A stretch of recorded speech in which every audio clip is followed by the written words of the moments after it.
तो लोगों को इसके बारे में जागरूक करना बहुत जरूरी है, खास करके ट्रीटमेंट के संदर्भ में भी क्या बहुत आपको सस्ती। मैं एक आंकड़ा आपके साथ शेयर करना चाहता हूं देव साहब। 11,000 मामले थे दिसंबर में, आज की एक तारीख में मामले हैं 81,000। तो निश्चित तौर पर ये एक बहुत बड़ा जंप है और निश्चित तौर पर कोई भी स्वास्थ्य व्यवस्था हो, और मैं इस बात को बहुत स्पष्टता से बोलता हूं, चाहे वो बाहर विदेश के देश हो, मतलब लंदन हो, यूनाइटेड किंगडम हो, इटली हो, अमेरिका हो, स्वास्थ्य व्यवस्था जो है वो 100% लोगों के लिए तो हो नहीं सकती। जिस तरह से केसेस बढ़ रहे हैं और जिस तरह से कोविड आइसोलेशन सेंटर्स पहले बने थे, जो पिछले साल बने थे, वो हर राज्य सरकार में है, उनको वाइंड अप कर दिया गया।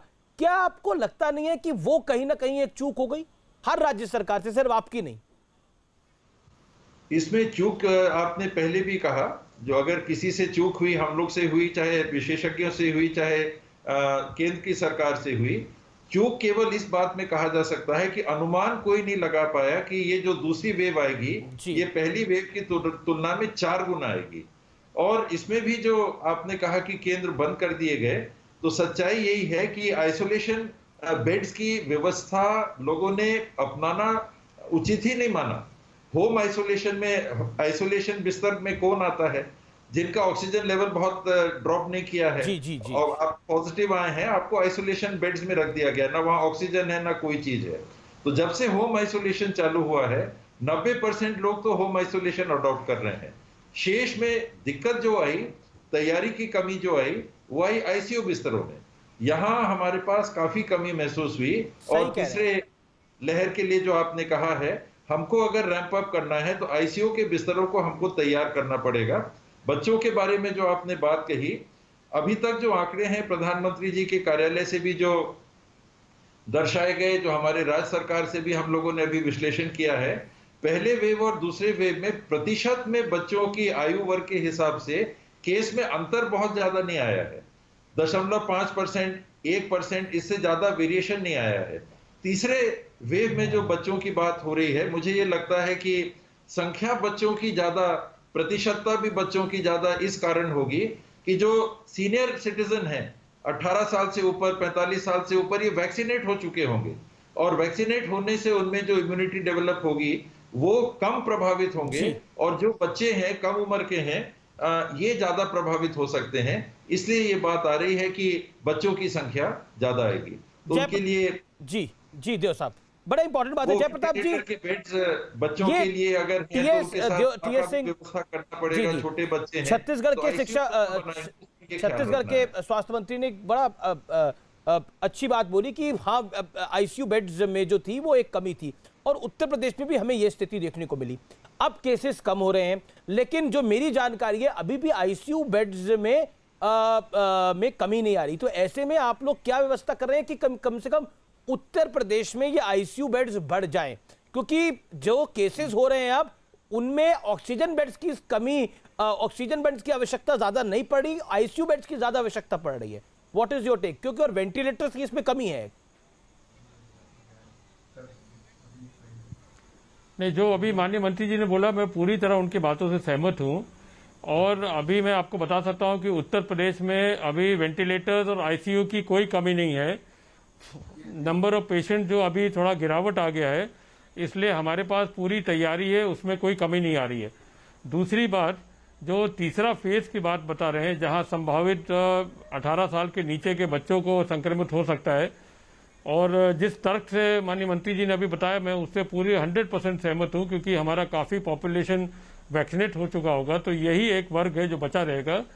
तो इसकी तैयारी के लिए भी छोटे बच्चों से लेके 18 साल के अंदर का जी एक पीडियाट्रिक आईसीयू या एसएनसीयू या उससे बड़े आइसोलेशन के क्या बोलते हैं वेंटिलेटर्स की तैयारी, ये पूरी तरह हमने अपने मेडिकल कॉलेजेस में एक निर्धारित मानक के अनुसार 20 जून तक हम तैयार करके इसको तैयार कर लेंगे 20 जून तक।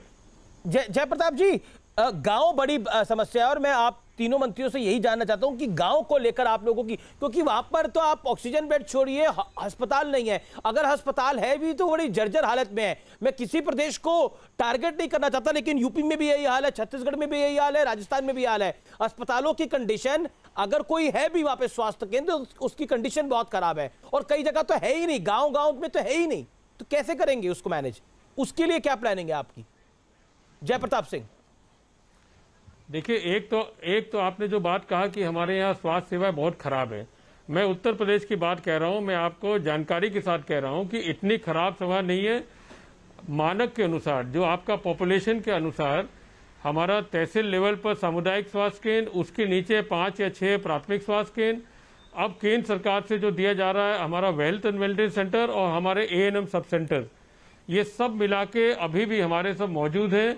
कुछ डॉक्टर्स की कमी है, जिसके बदले में हम प्राथमिक स्वास्थ्य केंद्र पर आयुष के डॉक्टर्स को भी रखते हैं और हमारे MBBS डॉक्टर्स भी जो आते हैं उनको वहाँ से रख के सभी जो रखते हैं। दूसरी बात, हमारे L2 की व्यवस्था हर एक जनपद में पहले से हमने तय कर लिया है।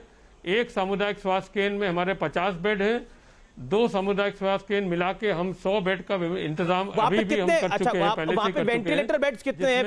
वेंटिलेटर बेड्स कितने हैं? जी, मैं बता रहा हूँ, जिसमें ऑक्सीजन कॉन्सेंट्रेटर्स हैं और उसमें करीब अलग अलग जनपदों में हमारा 10 से लेके 25-26 तक हमारे वेंटिलेटर स्थापित हो चुके हैं। ये हर जनपद की बात हम बता रहे हैं आपको।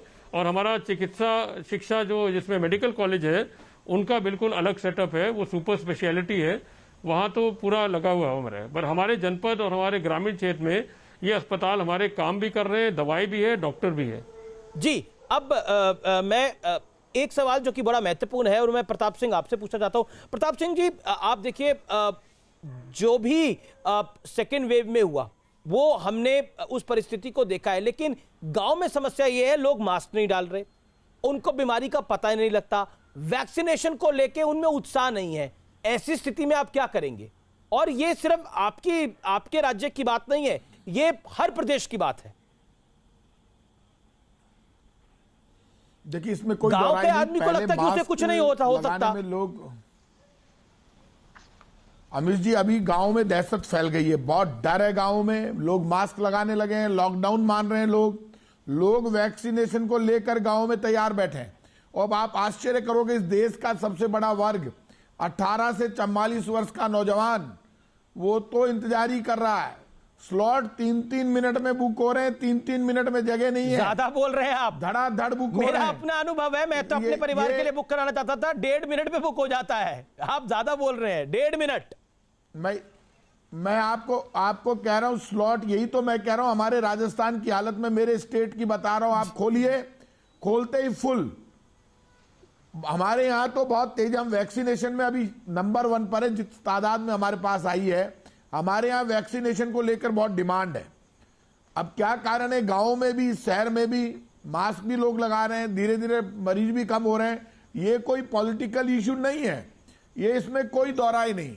और अब हमको ये समझना पड़ेगा, वैक्सीनेशन की जरूरत है राजस्थान को और पूरे देश को जी। जितना जल्दी वैक्सीनेशन होगा उतना ज्यादा हमको फायदा होगा। यदि हम वैक्सीनेशन में पीछे रह गए तो आप ये मानकर चलिए, इस बीमारी को बिना वैक्सीनेशन के कंट्रोल नहीं किया जा सकता। लेकिन आप वैक्सीनेशन की बात कर रहे हैं, मैं एक आंकड़ा पढ़ रहा था, मंत्री जी, प्रताप सिंह जी, मैं एक आंकड़ा पढ़ रहा था, वैक्सीनेशन के करीब 11.5 लाख डोज खराब हुए हैं। अकेले चुरू जिले में अराउंड 39% वेस्टेज हुई है, अकेले चुरू जिले में। क्या आपको लगता नहीं है ये आंकड़ा कम हो सकता है?